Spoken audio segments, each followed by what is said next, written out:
Around 30 million years ago, a devastating catastrophe wiped out not only humans but about 80% of life on Earth. This mass extinction was caused by both the fall of a meteorite and a dramatic increase in volcanic activity.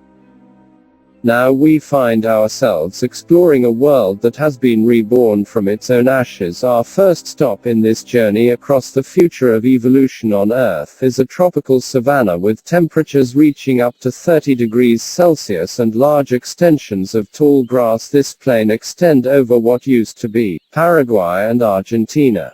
These grasslands are able to support a wide variety of large herbivores. The first ones we can spot are a herd of capratons. This agile and graceful creature, the size of a gazelle that thrives in all the grasslands of the American continent, is actually a rodent descendant of the rats that during the Anthropocene roamed the streets of human cities. They feed primarily on grasses and tough vegetation, often eating their own feces in order to absorb as much nutrients as possible during the wet season. They also round the diet with sprouts, small berries and grubs. The herds that can grow as large as 80 individuals are composed by a bunch of small family groups, each one formed by an adult male and adult female and 2 or 3 juvenile females that help their mother take care of their younger siblings. They evolved this behavior because, contrary to the now extinct ungulates that could stand up and walk a few minutes after being born, the capratons are born small and defenseless. It takes up to 4 days for them to be able to stand and 2 weeks to be able to walk. In a nearby river we can find other of the inhabitants of the savanna, actually several of them, more than 50 semi-aquatic rodents, each one over a ton in weight. These are the largest land mammals currently living on the planet. The guarabras feel at home swimming in the rivers and watering holes of this savanna. They live in large groups formed by several females with the young and a dominant male, the father of all the pups. Every mating season juvenile males will try to challenge the dominant male for the right to mate. The confrontations usually end up in an intimidation contest that includes stomping on the ground, standing up on their hind legs and making loud sounds with their nose.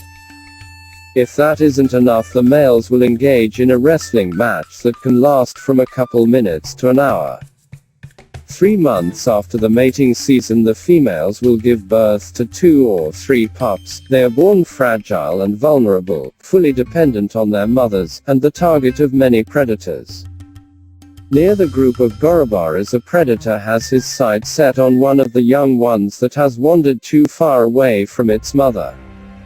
The zaracuon, a huge carnivorous beast that evolved from the humble opossum, is the apex predator of this continent, and weighing more than 200 kilograms is the largest carnivorous animal that has roamed South America since the extinction. The saber-toothed cats.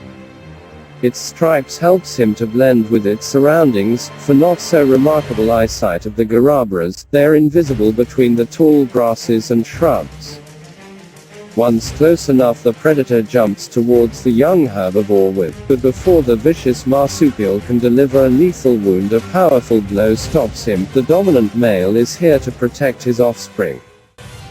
And the zaracuon is smart enough to understand that 1200 kilos of angry dad is not something he should attempt to fight.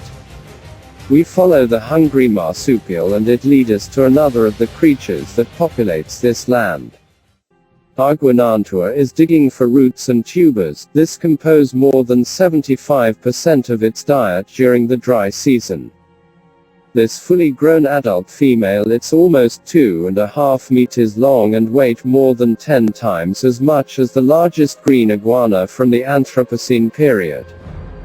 Concentrated in eating some delicious roots, she doesn't notice the predator approaching her, until it's too late. The jaws of the zaracuon grab her back.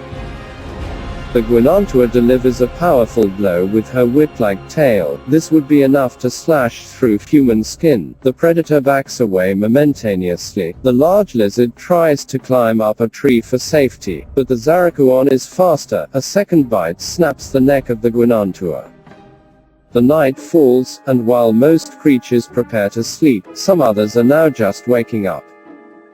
A family of mimics comes out from their hideout. They spend most of the day sleeping either inside hollow trees or in abandoned bird nests. Once the sun goes out, they will make use of their excellent hearing and exceptionally good eyesight to forage for insects, small frogs, lizards, and occasionally baby birds.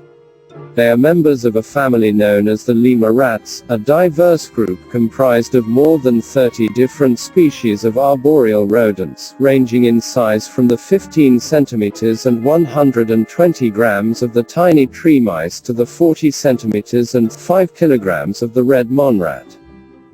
They all share a characteristic naked prehensile tail, enlarged fingers, and bigger eyes than any other modern rodent. The mimics are one of the few that thrive in the open savanna. They live in small family groups of between 2 and 5 individuals. The young spend up to 2 years under the care of their parent before adventuring to live on their own and look for their own mate. Early in the morning, when the mimics are about to go back to sleep, a large creature, armed with long powerful claws, is very close to their hideout, but this Armageddon is not here looking for prey, as it is actually an herbivore. The young ones are cautious and don't dare to get out of their hideout in the presence of the giant, but the adult that have experienced encounters like this before jumps to its back and starts looking for parasites. After a few minutes, the mimics go back to the tree with a mouthful of delicious ticks, and the relieved Armageddon goes back to its daily routine, spending the vast majority of its awake time using their front libs for grabbing branches and stripping foliage from the trees. With an average height of 2.4 meters while standing on its hind legs, the Armageddon is the largest and more widespread member of a group called the sloth rats, ranging from the south of the United States to the north of Argentina, thriving in grasslands, subtropical and tropical forests. Just as we are about to leave this plains, we find a couple of patandas. The pantandu are a member of a group called the runner ducks. This group, composed by 12 different species, all native to South America. The patandu in particular is the largest member of this group.